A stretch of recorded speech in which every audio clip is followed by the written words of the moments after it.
Komið þið sæl og verið velkomin á þennan kynningarfund ferðagjöf stjórnvalda. Ég heiti Jóhannes Þór Skúlason, framkvæmdastjóri Samtaka ferðaþjónustunnar og ætla að stýra fundi hér í dag. Mér skilst að það sé nokkur hundruð manns að horfa sem er gott. Við eigum von á því að þessi gjöf muni örva áhuga Íslendinga á því að ferðast eigið land og að þeir muni geta nýtt þetta í ferðalög sín, afþreyingu, gistingu og alls konar hluti sem að hægt verður að nýta þetta í. Við vitum að fyrirtækin að velta því fyrir sér hvernig þau geta komið til móts við þetta framlag og úr þessu held ég geti orðið nokkuð skemmtilegt ferðasumar. Við erum með ágætis dagskrá hér á eftir sem að ég ætla að kynna bara eftir því sem að hún þróast fram, en langar að biðja fyrsta í pontu velkomna Þórdísi Kolbrúnu Reykfjörð Gylfadóttur, ferðamálaráðherra. Gjörðu svo vel.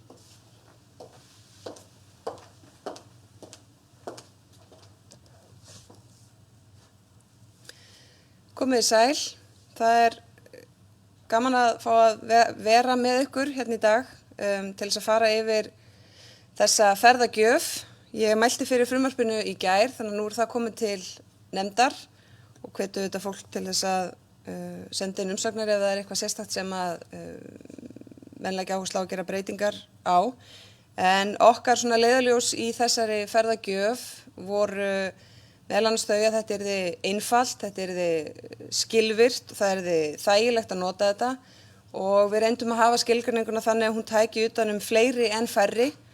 Aðgerðin eins og Jóhannes nefndi þetta til þess að svona auka og örva eftirspurn eftir þeirri þjónustu sem að ferðaþjónustu fyrirtæki vítt og breytt landið bjóða upp á, í hvaða formi sem að það kann að vera.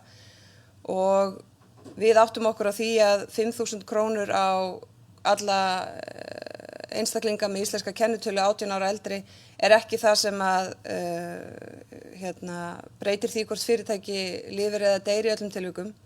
En það samt þannig að aðgerðin bæði til þess að örva eftirspurn, hún skiptir máli í efnahagslegu tilliti, en hún kannski fyrst og síðast táknræn.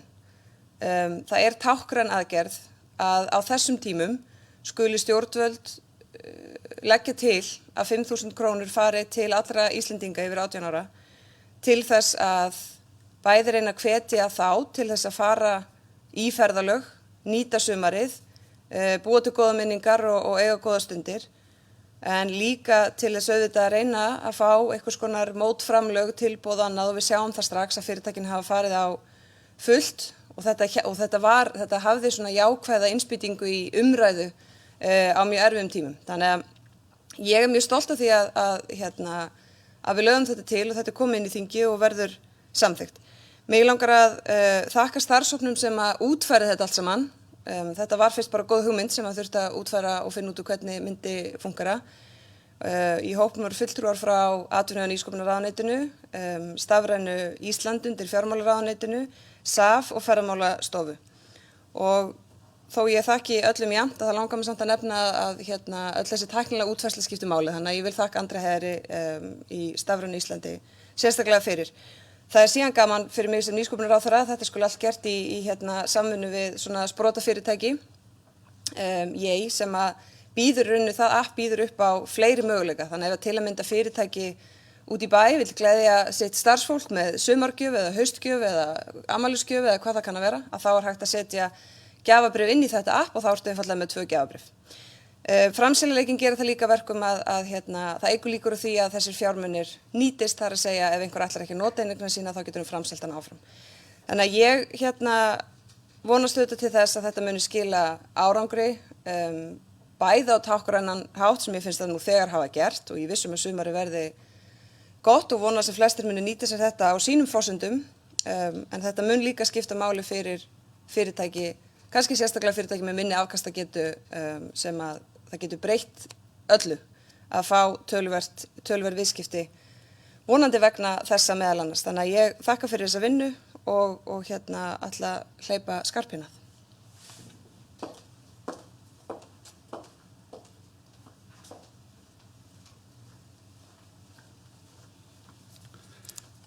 Góðan daginn og velkomin á þennan kynningafund.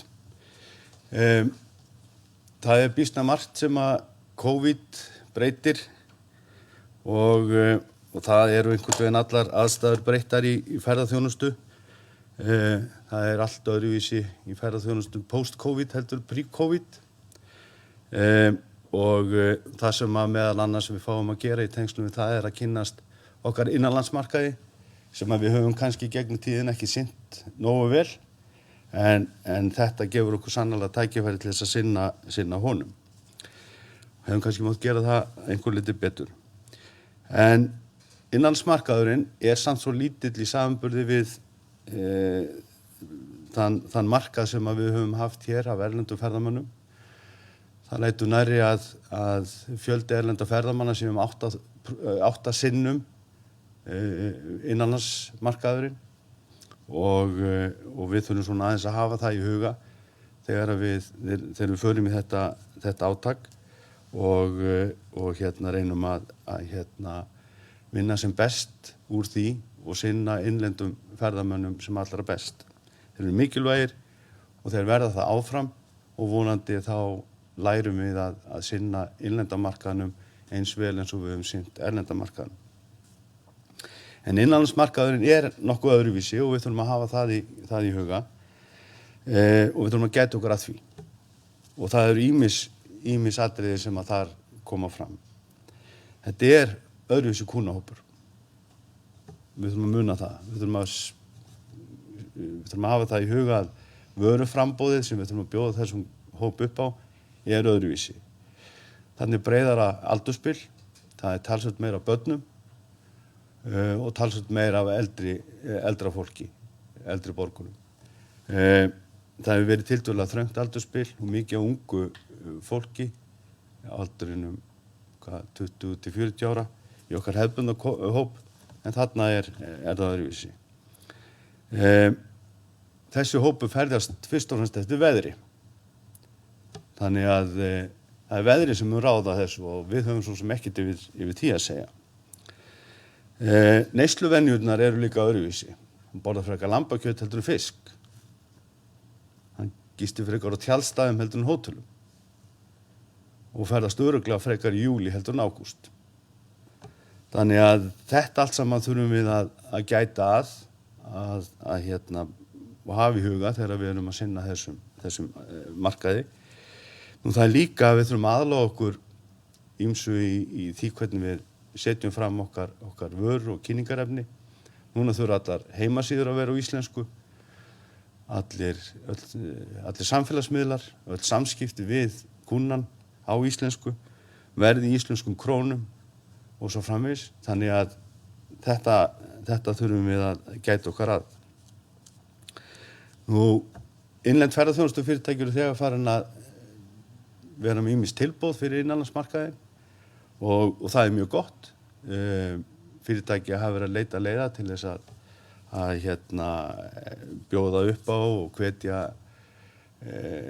innlenda ferðamenn til þess að koma og heimsækja sig. En það svo sem ýmislegt líka til þess að hafa í huga. Við þurfum að gæta okkar á því að það ekki bara að dömpa verði sem skiptir máli. Heldur þurfum við eins og með alla aðra ferðaþjónustu að huga því hvernig við getum fengið sem mest út úr þessu, bæði fyrir gestinn en ekki síður þau fyrirtæki sem eru í ferðaþjónustu. Í staðinn fyrir að lækka verðið það má vera með ýmsa kaupauka, það má vera að bjóða morgunmat á niðursettu verði, það má bæta við ókeypis í sund eða eitthvað slíkt til þess að bregðast við þessu með öðrum hætti. Nú síðast en ekki síst gagnvart þessu marka eins og öllum öðrum mörkuðum að þá mikilvægt að það sé öflugt samstarf á milli ferðaþjónustufyrirtækja og ekki bara ferðaþjónustufyrirtækja heldur líka sveitarfélaga og annar aðila í heimabyggð til þess að breikka og efla vöruframbóðið sem hentar þá þessu markaði sem að núna verður svo ábyrjandi á ferðum við landið. Ég nefndi að júlí frekar en ágúst, Oddný vinnufélagi minn kemur nú ágætlega inn á þetta á eftir, gerir ráð fyrir, en við erum svo að gera ráð fyrir því og vonumst til þess að með því að það losni ferðahömlu til landsins, þá verði erlendi ferðamaðurinn farin að skila sér í einhverju mæli þegar líður á sumarið. Þannig það kannski allt eins gott að ferðavenur Íslendinga séu þá frekar í júní og júlí og erlendi ferðamaðurinn fara þá að sýna sér í auknum mæli í ágúst þegar Íslendingur eru farin að draga úr ferðalögum.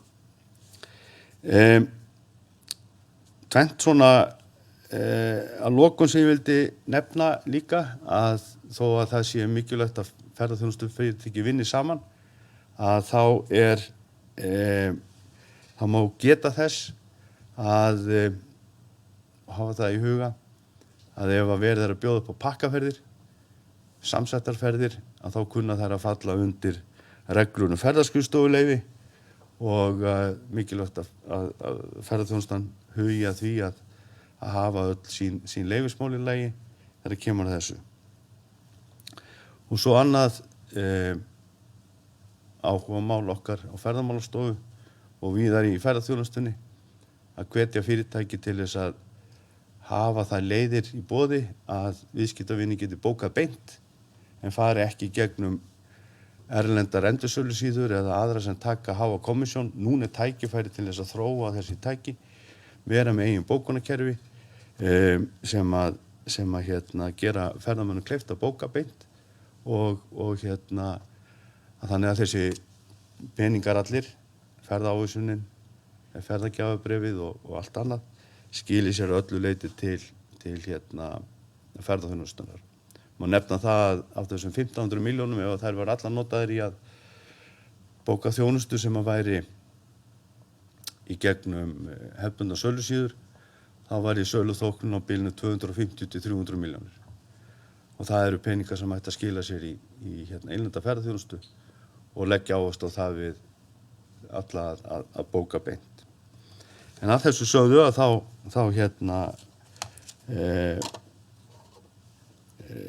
hvet ég bara alla til þess að taka þátt í þessu átaki og óska góðra ferðar. Takk.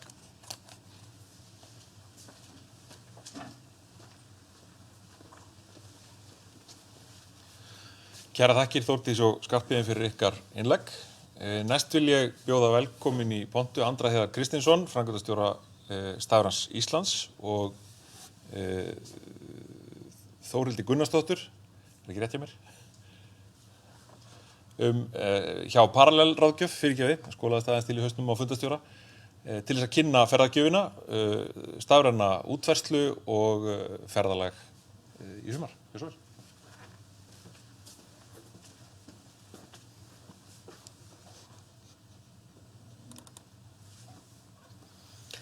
Komið sæl og virkilega gaman að vera með ykkur hérna í dag á þessum stafræna fundi. Andri heiti ég og er framkvæmdastjóri Stafrans Íslands og Þórhildur ætlar að koma hérna upp á eftir með mér og við getum svara spurningum lausnina. En ég ætla semst að fara í gegnum með ykkur þessa lausn, ferðagjöf, hvernig hún virkar fyrir notendur, fyrir ferðaþjónustufyrirtækin og fjalla almennt þessa útfærslu okkar. Dagskráin þessi, ég ætla ekki að fara í gegnum þetta í löngu máli, en við förum yfir ferðagjöfina, hvernig hún virkar, hvernig fyrirtæki geta að nýtt sér þessa lausn og hvernig þau taka þátt og ræðum aðeins í lokin þetta hvatningarátak. Nú, ferðagjöfin í hnotskurn. Ef við hugsum þetta bara svona heilt yfir, að þá í kjarnan það sem við erum að gera og markmið með þessari ferðagjöf að við erum að hjálpa ykkur að búa til minningar á ferðalagi innanlands og styðja þannig einnig við íslenska ferðaþjónustu innanlands. Og þegar ég hugsa ferðalög, að það er ágætt að búa til teikna upp þessa myndi í huganum að ég að fara á einhvern stað, það eru samgöngunar sem koma mér þangað, það gistingin, það staðurinn sem ég eyði nóttina, það eru síðan veitingarnar á þessum stöðum, þar sem ég að ferðast og svo það afþreyingin sem ég að njóta á daginn. Þannig að þetta eru svona þessar 4 grunnstoðir sem við vorum að horfa á þegar útfærslan var skoðuð og við erum að byggja þessa lausn á. Nú, markmiðið eins og ráðherra kom inn á hérna áðan að þetta verði stafrænt gjafabréf. Hún stafræn, hún byggist á íslenskri tækni sem ég fer yfir á eftir. Hún líka skemmtileg. Við lögðum áherslu á það í útfærslu lausnarinnar, þetta væri svolítið skemmtilegt. Þetta væri ekki bara einhver tala eða eitthvað slíkt eða millifærsla á bankabók. Þetta skemmtileg lausn sem er góð upplifun að nota. Hún þarf líka að vera einföld í notkun, hún þarf að virka alls staðar og þetta gjöf sem nýtt til góðs. Þannig að aðilar geta nýtt þetta hvar sem að þeir vilja í ferðaþjónustu á Íslandi. Nú, í hnotskurn, þá eru hérna megin atriði eins og frumvarpið liggur fram á Alþingi. Nú, þetta eins og áður hefur komið fram, gjöf til ferðalagi innanlands. Þetta stafræn gjöf að andvirði 5.000 krónur sem til allra einstaklinga 18 ára og eldri, eða ef þeir eru fæddir 2002 eða fyrr. Gjöfina má nálgast núna í byrjun júní, mjög fljótlega eftir að Alþingi afgreiðir frumvarpið, að þá verður hægt að nálgast ferðagjöfina á islam.is. Og eins og áður hefur komið fram líka þá þetta að gefa hana áfram. Okkur fannst þetta mikilvægt, við erum að hvetja fólk til þess að nýta gjöfina eins vel og hægt Þannig að ef einhver vill gefa fjölskyldumeðlim, ömmur og afar vilja gefa börnum eða barnabörnum eða svo fram eftir götunum, að þá opið fyrir það einnig. Gildistíminn, við hvetjum fólk til að nýta gjafabréfið sem fyrst í sumar og haust til að styðja við íslenska ferðaþjónustu. Gildistíminn á gjafabréfinu út þetta ár. Nú, en hvernig virkar ferðagjöfin? Við höfum aðeins fjallað þetta, en ferðagjöfin smáforrit í farsíma.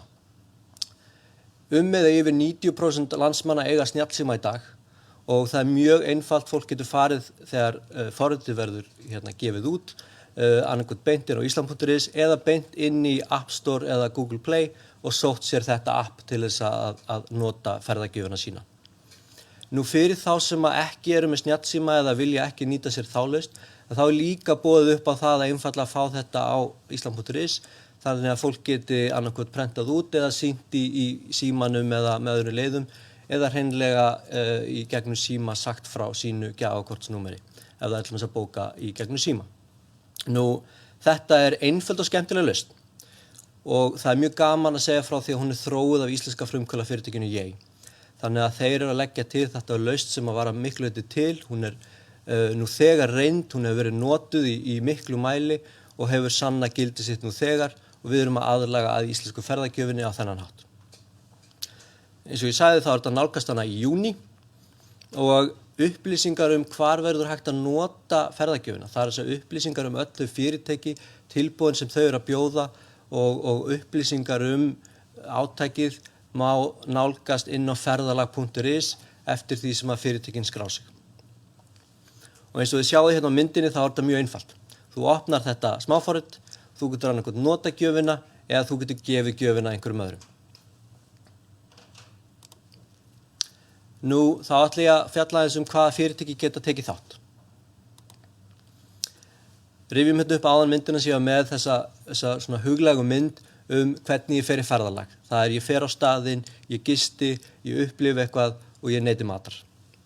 Nú, til þess að koma því yfir í hlutlæga mælikvarða í meðferðum þingsins, að þá hér skilgreiningin á því hvaða fyrirtæki geta tekið þátt út frá þessum grunnviðmiðum. Nú, þetta til að mynda fyrirtæki sem hafa ferðaþjónustufyrirtæki sem hafa starfsleyfi hjá Ferðamálastofu, svo sem ferðaskrifstofur og afþreyingarfyrirtæki, fyrirtæki með rekstrarleyfi vegna veitingastaða, gististaða og skemmtanahald og veitingastaðir, bílaleigur og annað slíkt, önnur slík fyrirtæki með leigu starfsleyfi vegna leigu skráningarskyldra ökutækja, söfn sem eru viðurkennd samkvæmt safnalögum. Nú, þetta eru sýningar sem ganga út á náttúru, menningu eða sögu og fyrirtæki eins og baðlaugar, baðstofur, útihátíðir, tjöld og hjólhýsasvæði. Þannig að þetta eru svona þessar lykilskilgreiningar eins og þær hafa verið lagðar, en að sjálfsögðu þetta með fyrirvara umfjöllun Alþingis og nánari útfærslu þar. Hvernig geta fyrirtækin tekið þátt? Við erum að fá mikið af fyrirspurnum núna hvernig fyrirtæki geta tekið þátt eins og fram hefur komið. Þá eru fjölmörg fyrirtæki nú þegar farin að búa til tilboð og byggja upp þessa eftirspurn. Og við hvetjum það einmitt til þess að búa til flott tilboð til sem svona mótsvar við þessari gjöf. Þannig að hún nýti sem best. Nú, þetta einfalt ferli. Fyrirtækin skrá sig einfaldlega til þáttöku á islam.is og það verður opnað þar núna strax í þessari viku, allra næstu dögum. Þau skrá sig þar þau fá sjálfvirka staðfestingu á skráningu, uppfyllir þau einhver af þessum skilyrðum og síðan eru 3 leiðir til þess að taka við þessari gjöf frá notendum. Og ég mun fara síðan aðeins betur yfir hverja þessari leið til þess að útskýra það. En í hnotskurn þá er þetta í fyrsta lagi að þá ef að notandi kemur með þetta app að þá er þetta að skanna strikamerki með smáforriti sem er mjög einfalt. Það er einnig hægt að slá inn númer gjafabréfs í Vafra ef að menn eru ekki með appið og svo er þetta mikilvæga punktur en það er mjög auðvelt að tengja þetta beint við bókunarkerfi þannig að hægt sé til þess að bóka beint hjá ferðaþjónustuaðilum á netinu. Í fyrsta lagi skanna strikamerki við afgreiðslu. Þetta virkar rauninni þannig að eins og við sjáum hér á myndinni að þá er í appinu, ef ég ætla að nota gjafabréfið mitt, þá er ég með þetta strikamerki. Nú ég mæti á staðinn, hvort sem það er á hóteli eða í afþreyingu eða þar sem ég ætla að nýta mitt gjafabréf. Ég sýni þetta strikamerki og viðkomandi ferðaþjónustuaðili getur þá skannað inn, annaðhvort með kassakerfinu sínu eða með sérstöku appi fyrir ferðaþjónustuaðila til þess að skanna, sem er mjög sniðugt vegna þess að þá getur hver sem er, hvort sem það er leiðsögumaður sem er að taka við ferðamanni hérna upp á fjalli, langt frá kassakerfum og annarri tækni, þá getur hann einfaldlega verið með skönnunarappið í sínu síma og tekið við þessu hvar sem er, hvenær sem er. Einnig er hægt að nota strikamerki í Vafra. Þannig að ef viðkomandi er ekki með app til að skanna inn eða tekin til þess, þá er einfaldlega hægt að skrá sig inn á þessa vefsíðu og slá inn strikamerkið alveg eins og þegar tekið við gjafabréfum í dag, hefðbundum og prentum á pappír, þá er það yfirleitt þannig að fólk skráir notkun gjafabréfs inn í vefkerfi. Og í þriðja lagi þá er það beintenking við bókunarkerfi. Það er mjög auðvelt og mörg kerfi nú þegar eru komnar með þessa tengingu. Það eru einfaldar vefþjónustur og ég ætla nú ekki að fara í þetta í of miklu tæknilegu máli. Fólk getur haft samband við okkur ef það vil tengjast á beint á þennan hátt. Það er einföld vefþjónusta og þetta auðveldar mjög allar bókanir á vef beint til fyrirtækjanna sjálfra.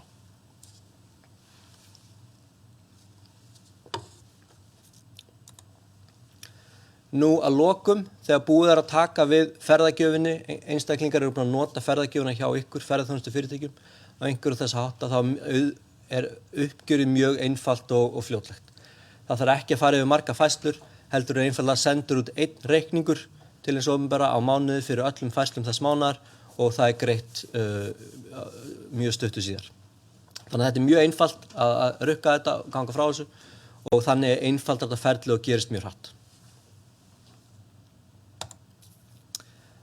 Nú næstu skref eru þau fyrir ferðaþjónustu fyrirtæki að skrá sig til þátttöku, hugsa hvernig þið getið komið til móts við fólk góð tilboð og skrá ykkur inn á island.is.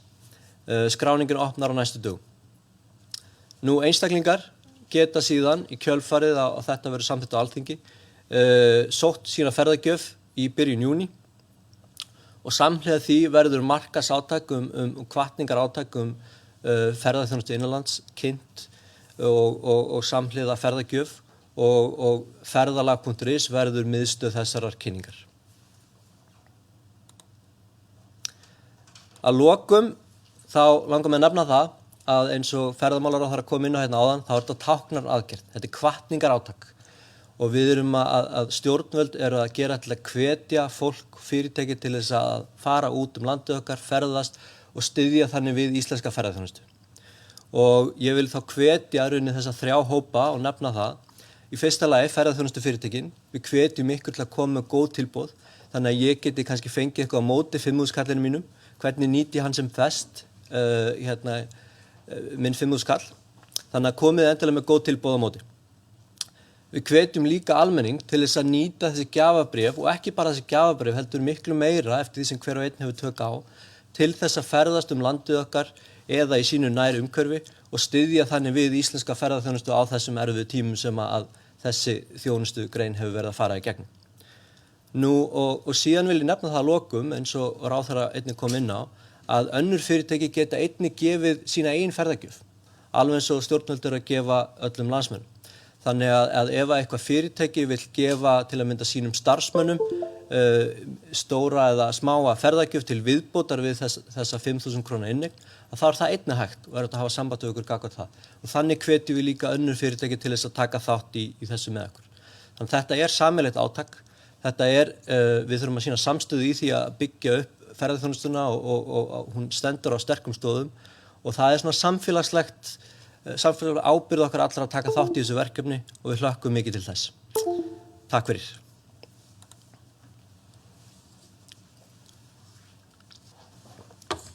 Þá bara býð ég Þórhildi hérna með mér og ef það einhverjar spurningar. Það hægt, skilst mér að spyrja á vef Facebook síðu Ferðamálastofu. Þannig að ef einhverjir eru með spurningar þá geta þeir farið þangað inn og sendt þær inn. Já, það eru komnar inn spurningar á vefinn. Og hér spyr Matthías Kjartansson, þeir sem ekki eru tölvufróðir og ekki með aðgang að Ísland.is, hvernig eiga þeir að nálgast gjöfina?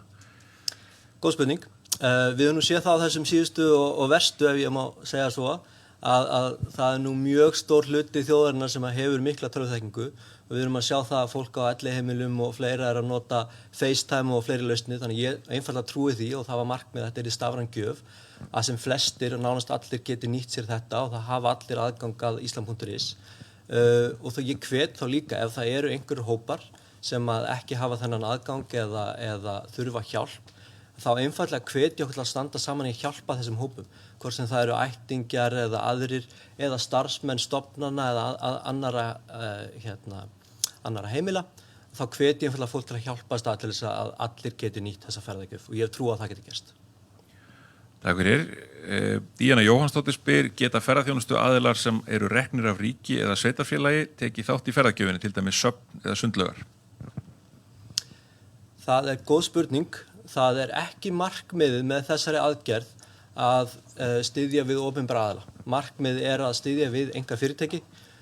Eins og ég nefndi áðan, endanleg útfærsla þessa í höndum þingsins, en það alveg skýrt að markmiðið að styðja við einkafyrirtæki í ferðaþjónustu. Takk fyrir. Hér spurning, verður hægt að nota gjöfina á fleiri en einum stað, til dæmis 2.000 kall á stað A og 3.000 kall á stað B? Já, það hægt að skipta gjöfinni niður og þú getur skipt henni alveg eins oft og þú vilt. Þannig að það bara eftir hentisemi hvers og eins. Og ferðaþjónustufyrirtækin slá þá inn þá upphæð sem að þau vilja nýta af gjöfinni. Takk fyrir. Hér ein spurningi viðbót. Verður leyfilegt að kaupa áfengi á skemmtistöðum fyrir þessa ferðagjöf? Ef að viðkomandi skemmtistöður með leyfi og fellur undir þessa flokka sem voru kynntir áðan, þá það leyfilegt. Takk fyrir. Verður útfærð beintenging við bókun á ykkar vegum eða ég? Það í höndum fyrirtækjanna sjálfra að útfæra þessar tengingar. Það mjög einfalt og við höfum átt samræði við flesta þessa aðila og þeir eru mjög tilbúnir að ganga frá því. En þannig að það verður alltaf hægt að nýta bókun eða aðra svona síður á einn eða annan hátt, já. Takk. Hér spurt, myndast inneign ef fólk fullnýtir ekki gjafabréfið? Ég gerir ráð fyrir því að þarna sé í rauninni verið að spyrja hversu lengi þetta gildir. Þú átt gjafabréfið út gildistíma gjafabréfsins og ef þú ert ekki búin að nýta gjafabréfið þá myndast engin frekari inneign. Þannig að þú voru að nýta allt gjafabréfið innan gildistímans. Takk fyrir. Það ekki komnar fram fleiri spurningar í bili, þannig að við þökkum ykkur kærlega fyrir að sinni. Takk. Takk.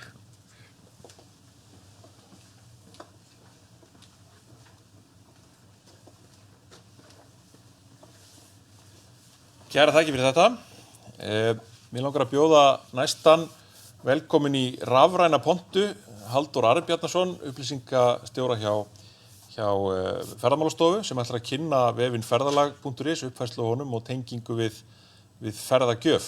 Halldór mættur í rafheima? Ég að vona það. Ég svo sem sé ekki hvort að þið sjáið og heyrið í mig, sko.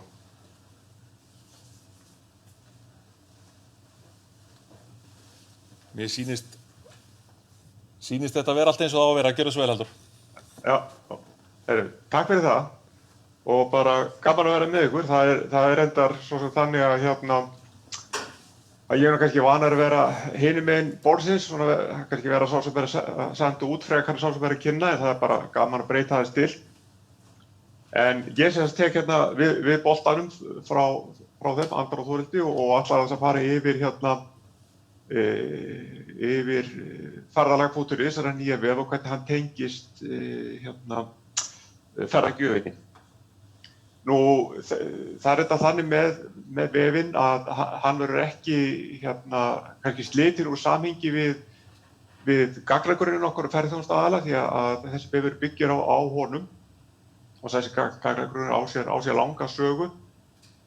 Hann ég man ekki hvort það fyrir 90, held ég sé 87 eða eitthvað svoleiðis, sem að fyrsti grunnur á honum er lagður, og tilgangur hans hefur alltaf verið bara svona miðla opinberum upplýsingum íslenska ferðaþjónustuaðila og ferðaþjónustu, og hann er svona hugsaður sem almennu upplýsingabrunnur fyrir atvinnugreinina, þar sem allir með tilskilin leyfi fá sína skráningu.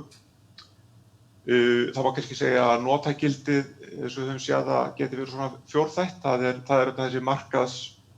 þetta markaðstæki, og notendur í dag eru markaðsstofa landshlutana sem við höfum unnið í nánu samstarfi við, og það er birtan allar á sínum vefjum, og síðan Íslandsstofa sem birtir hann á flotta Inspired vef fyrir erlendamarkaðinn. Nú, annar þáttur í orðum er kannski síðan bara samskipti við atvinnugreinina. Þetta er svona það tæki sem við höfum til þess að vera í samskipti við ykkur í greininni, og þegar það er að senda út einhver skilaboð og tilkynningar. Nú, því tengist kannski þriðji parturinn sem er svona þessi öryggisþáttur, að það er þetta nauðsynlegt að geta haft sem bestan aðgang að greininni ef eitthvað kemur upp á, og við erum í samstarfi við Safetravel eða Landsbjörgu sem er að nýta upplýsingar úr grunninum til að senda út þessar ferðaviðvaranir og annað sem við kannist við. Og síðan kannski bara er það gæðamálin, það sé svona til grunnur sem allir geti sótt í, þar sem tryggt sé að sé eingöngu verið að kynna aðila með tilskilin leyfi. Nú, við erum búin að vera síðan í vetur að smíða svona nýtt kerfi, talum við grunn í samstarfi við Origo, og unnið það þétt markaðsstofum landshlutana, og við höfum verið í þessari vinnu af hálfu Ferðamálastofu, ég og Inga Rós Antoníusdóttir, sem er verkefnastjóri stafrænu málanna hjá okkur. Og það var síðan ákveðið þegar innan þess átakið kom til að ráðast í endurnýjun á ferðalagsvefnum, sem er raunar svona íslenska birtingin á gagnagrunninn. Og það má segja að ein grundvallar breyting sem er að verða með þessu nýja grunni er að nú á aðilarnir sjálfir aðgangur sínum skráningum að geta átt við þær. Nú, þá á vefnum, nýja ferðalagsvefnum, ég ætla bara að taka strax fram að þetta sem þið sjáðu á skjáðum, þetta er ekki útlitið á vefnum. Þetta er bara svona teikning. Við erum ekki tilbúin til að afhjúpa hann strax. Hann verður svona formlega kynntur leið og ferðaátaki fer á stað. Hvatningarátakið. Þannig að þetta er bara svona teikning. En hann mun sem bera svip hvatningarátaksins og þess kynningarefni sem hefur unnið í tengslu við það. Og ferðagjöfin, þetta verður áberandi á forsíðu, og þar mun koma fram hvernig fyrirtæki skrá sig og hvernig almenningur nálgast og nýti sína gjöf, og mun bara leiða fólk inn á Ísland.is, eins og þau fóru yfir áðan, Andri og Þórildur, það verður allt gert. En á síðan vefnum sjálfum þá verður hægt að fá lista yfir fyrirtæki sem er að taka móti ferðagjöfinni, og þau verða sérmerkt þegar niðurstöðurnar eru fengnar. Ég get svona bara setjum við kannski dæmi hvernig þetta gæti verið. Þetta er ekki endanlegt útlitið eitthvað slíkt, en þetta getur við bara tekið sem dæmi og fólk hafi leitað sérstaklega að fyrirtæki sem að taka móti ferðagjöfinni, og þá munu þau fá á sig einhverja merkingu í þessum dúr. Þetta er ekki, eins og segja, þetta er ekki neitt endanlegt lúk sem við erum að horfa á hér. En síðan munu þau líka vera sérmerkt ef að fólk bara svona að leita almennt á vefnum, að við segjum bara hestaferðum á Austurlandi eða hvað sem það nú eða stangveiði á Suðurlandi, eins og þetta er tekið dæmum, og þá verða þau fyrirtæki sem að taka á móti í ferðagjöfinu, þau eru svona merkt sérstaklega.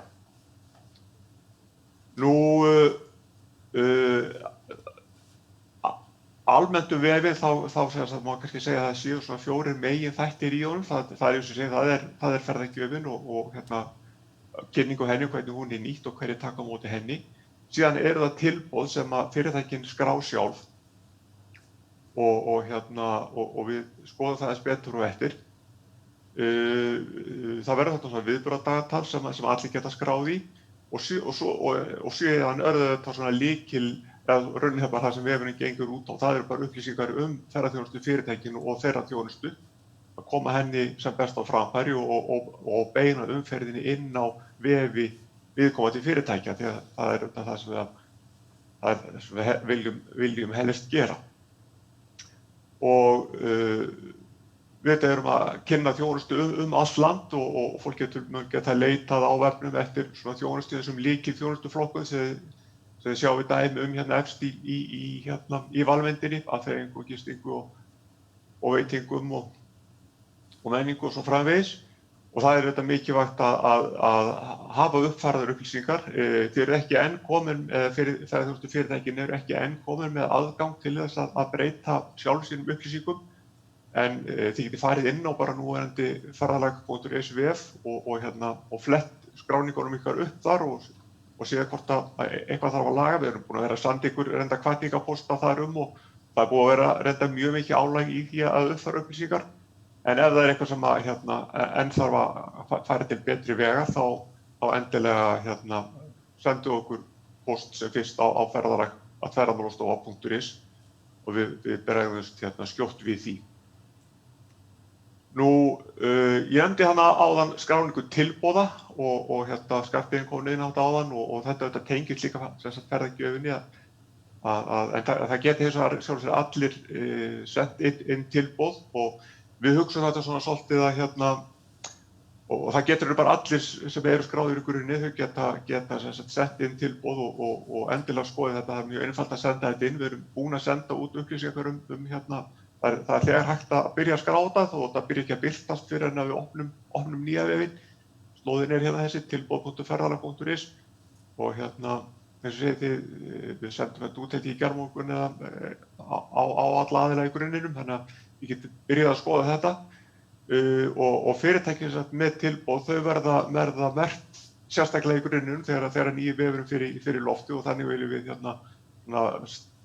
hvetja til þess að þessi tilboð verði til þess að auka sýnileika og svona umferð á vefnum.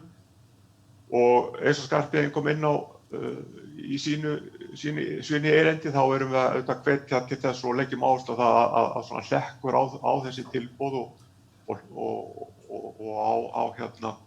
hann vísi á eigin bókunarsíðu fyrirtækisins eða eigin vef eða eigin bókunarsíðu fyrirtækisins.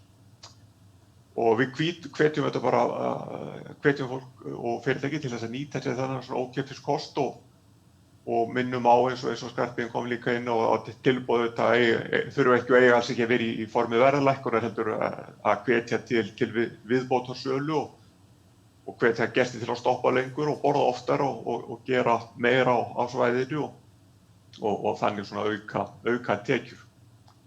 Þannig að ég hvet ykkur til að skoða þetta sem fyrst, þannig að við getum, þegar vefurinn opnar þá verði það komið inn fullt af áhugaverðum tilboðum fyrir fólk til að skoða. Og þetta getur svona verið dæmi hvernig þetta gæti litið út á vefnum, að fyrirtæki sem eru með tilboð verða merkt sérstaklega þegar fólk að skoða niðurstöður á vefnum og þannig gæti þetta spila saman tilboðin og ferðagjöfin. En sjálfur sér held ég að ég hafi ekkert endilega meira að segja, þannig að en bara hvet ykkur til þess að fara inn á ferðalagvefinn og skoða ykkur upplýsingar og láta okkur uppfæra þær ef þarf. En annars þakka ég bara fyrir mig.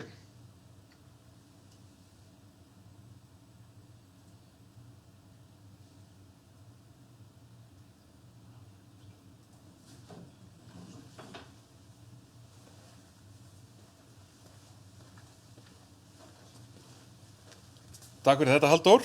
Það hafa ekki borist spurningar á Facebook-streymið á Ferðamálastofu.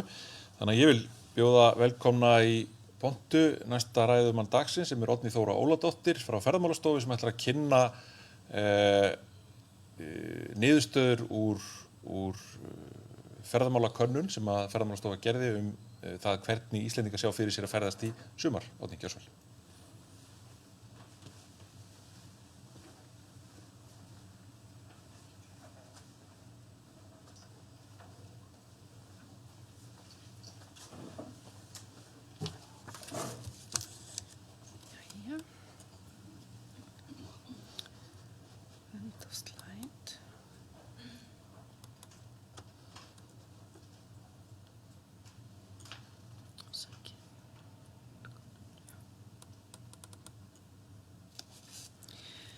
Já, góðan daginn. Ég heiti Oddný Þóra Óladóttir og starfsmaður hjá Ferðamálastofu og ég ætla að fjalla stuttlega niðurstöður nýlegra kannana sem Ferðamálastofa hefur látið framkoma meðal landsmanna í því skyni að reyna að varpa ljósi á ferðalög þeirra næstu mánuðina.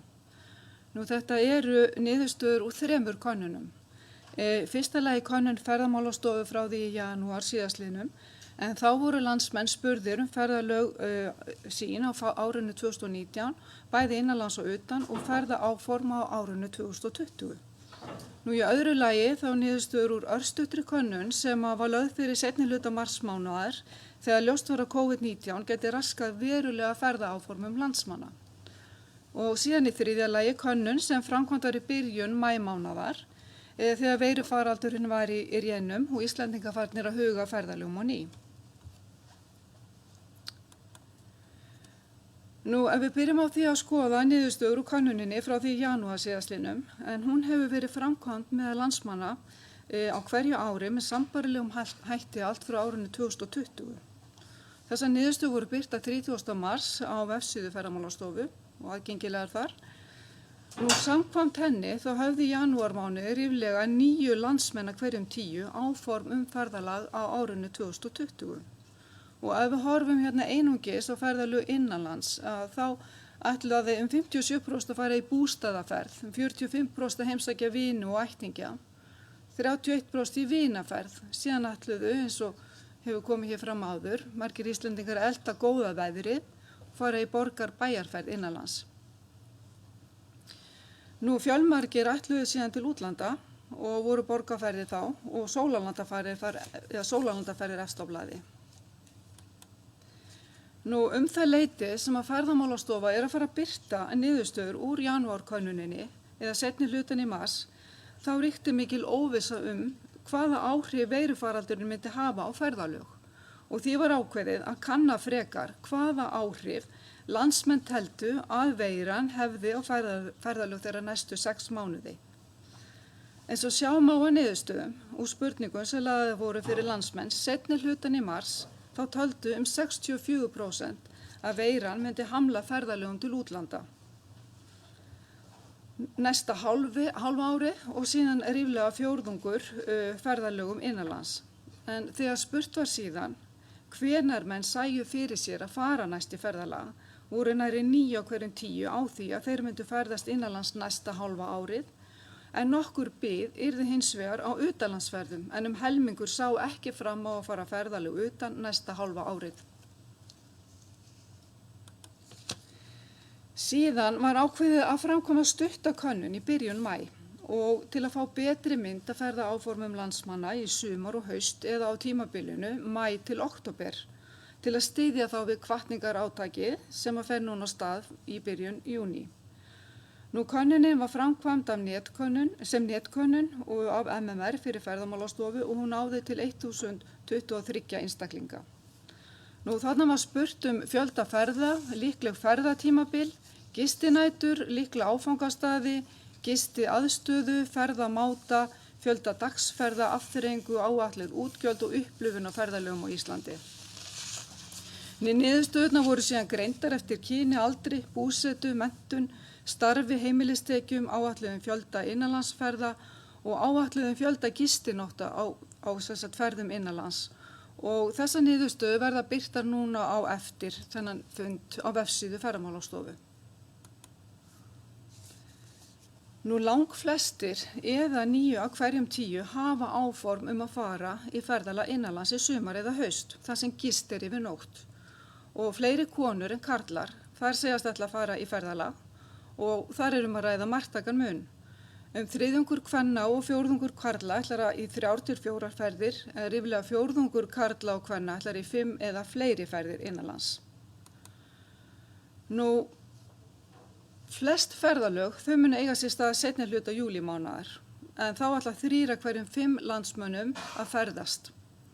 Ríflega helmingur ætlar að ferðast fyrir partinn í júlí, tæplega helmingur fyrir hlutan í ágúst og 2 af hverjum 5 seinni hlutan í júní. Ferðalög muni síðan dragast saman þegar líður á ágústmánuð og það sem eftir er árs. Fjórðungur ætlar að gista 1 til 3 nætur á ferðalögum innanlands, tæplega 15 4 til 6 og tæplega 15 7 til 10 nætur. 3 af hverjum 10 ætla að gista 2 vikur eða lengur.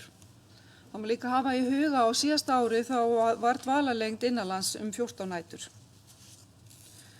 Nú við spyrjum hvaða svæði líklegt er að landsmenn heimsæki og þannig ég búin að skipta þessu upp í höfuðborgarbúa og landsbyggðarbúa. Norðurlandi og Suðurlandi eru þeir landsluta sem flestir hafa í hyggju að heimsækja í sumar, bæði haust og í sumar og haust og á það bæði við heimsóknir höfuðborgarbúa og íbúa á landsbyggðinni. Þar á eftir kemur Austurlandið, Vesturlandið og Vestfirðirnir. En eins og sjá má þá eru ríflega fjórðungur sem að hyggja á ferðalög á höfuðborgarsvæðið.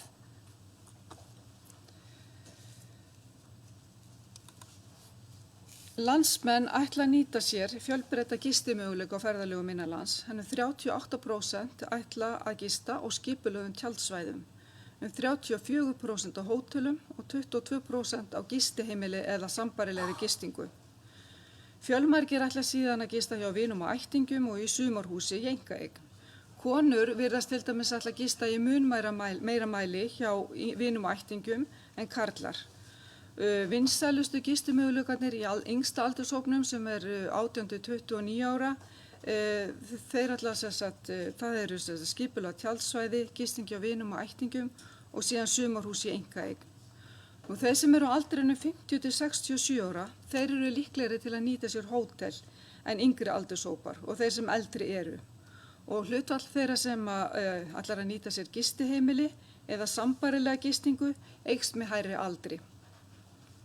Eitt vekur athygli að það er hversu margir ætla að gista sérst í tjaldi eða ökutæki utan skipulagðra tjaldsvæða eða 22% og þar skora allir aldurshópar hátt nema þeir sem eru 68 ára og eldri.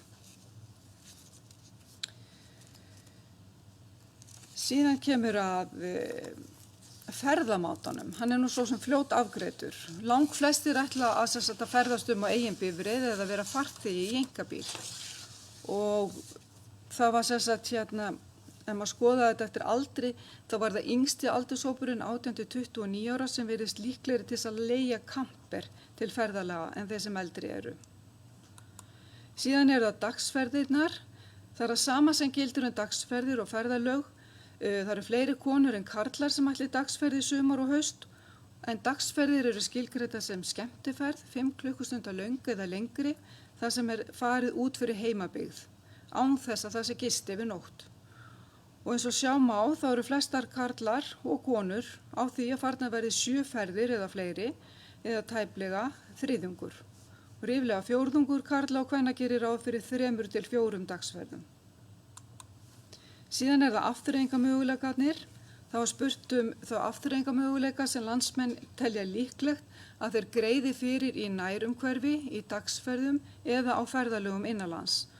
Og þá nefndu flestir sund og jarðböð, en þar á eftir fylgdu afþreyingarmöguleikar eins og matarupplifun, söfn, sýningar, leikhús, tónleikar, tónlistar og bæjarhátíðir. En ýmis náttúrutengd afþreying, hún var jafnframt nefnd. Nú að maður skoður þetta eftir þessum breytum sem var keyrt eftir, þá var golfið það höfðaði til karla í mun mæli en karla, sama má segja stangveiði. Yngsti aldurshópurinn hann ætlar að fara í meira mæli á tónlistar- og bæjarhátíðir og í dekur- og spameðferðir. Sund og jarðböð þau höfða til þeirra sem eru á aldrinum 18-49 ára í mun ríkara mæli en þeir sem eldri eru og líkur á að fara sér skoðunarferð með aldrinum, leiðsögumanni hann eykst með aldrinum. Síðan það þessi spurning sem kemur sennilega til með að vekja mikla athygli. Landsmenn gera ráð fyrir að eyða 72.000 krónum á ferðalögum innanlands í sumar og haust. Að ræða heildarútgjöld sem ná yfir gistingu, veitingar, afþreyingu og ferðir. Karlar áætla að eyða 90.000 krónum, 36.000 krónum hærri upphæð en konur. Þeir sem eru á aldrinu til 50-70 ára ætla að eyða hærri upphæð en aðrir aldurshópar. Þegar spurt var hvað landsmenn langaði mest að upplifa á ferðalögum á Íslandi sumar eða haust, þá nefndu flestir náttúrutengda þætti, einstaka staði eða svæði. Veðurfarslegir þættir voru auk þess nefndir af mörgum sem og heimsóknir og samverustundir með vinum og ættingjum. Afþreying af ýmsu tagi var ennfremur nefnd í nokkru mæli þá einkum náttúrutengd afþreying. Hérna að ræða opna spurningu þar sem svarendur gátu sem nefnt alltaf 3 atriði og þetta gátu verið einstaka staðir, afþreying, náttúrutengd upplifun eða hvað annað sem þeir vildu upplifa á ferðalögum. Og svörin voru flokkuð eftir þessum efnisatriðum sem þarna koma fram.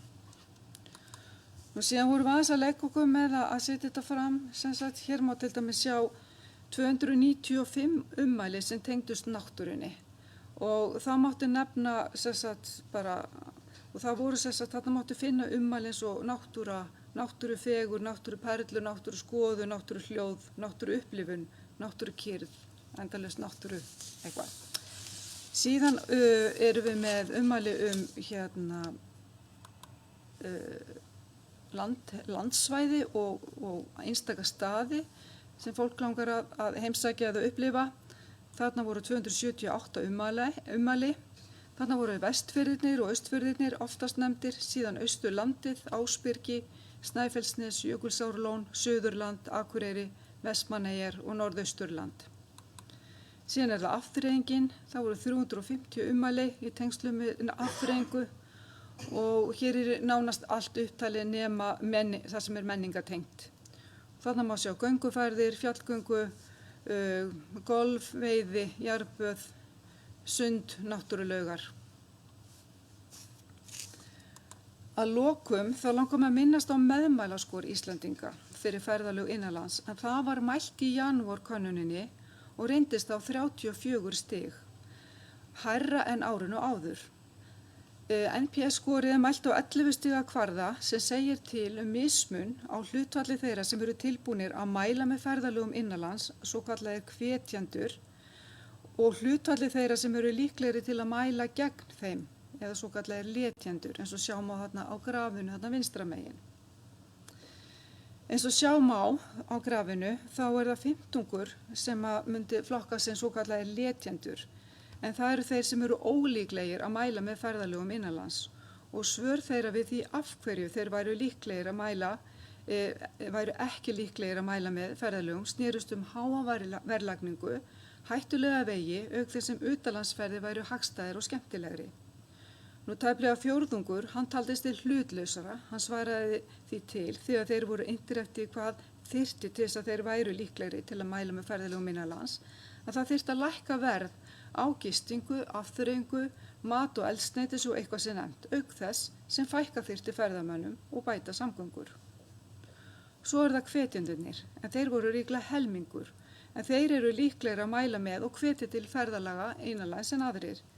Og þegar þeir voru spurðir af hverju þeir væru til þess líklegir, þá voru fjölmörg atriði nefnd, svo sem að náttúran væri engu lík, margt að sjá og skoða, mikið framboð af vöru og þjónustu, auk þess sem ferðalög innanlands væru umhverfisvæn og með þeim héldust peningar innan íslenska hagkerfisins.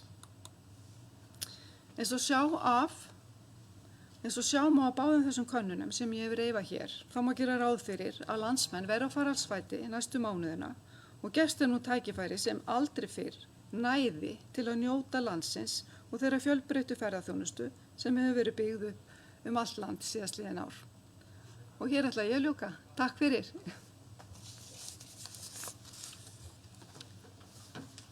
Takk fyrir þetta. Það eru komnar spurningar. Ég má beðið að staldra aðeins við í pontunni. Það enda bara ein spurning. Hér spurning varandi upphæðina sem fólk sagðist áætla að verja til ferðalaga innanlands. Þá átt við á sólarhring eða í heildina fyrir hvert ferðalag? Heildina. Það heildina. Þetta heildina fyrir ferðalög á tímabilinu maí til október. Takk fyrir.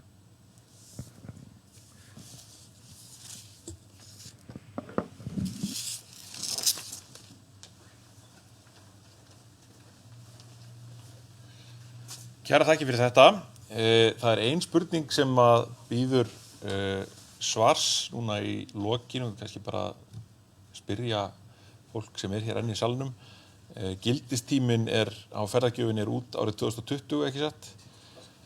Og þá held ég að sé búið að svona hreinsa upp það sem eftir var. Ég biðst forláts ef ég að gleyma einhverju, en bendi fólki á að það hægt að beina fyrirspurnum til Ferðamálastofu og til andra hjá Stafrænu Íslandi varðandi þessi atriði sem komið á fram.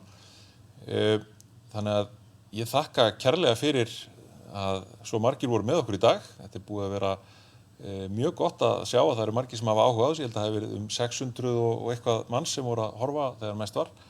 Þannig að við vonumst til þess að það viti á gott fyrir sumarið og hvetjum ykkur til þess að kynna ykkur betur það sem í boði, bæði fólk og fyrirtæki. Takk kærlega fyrir okkur.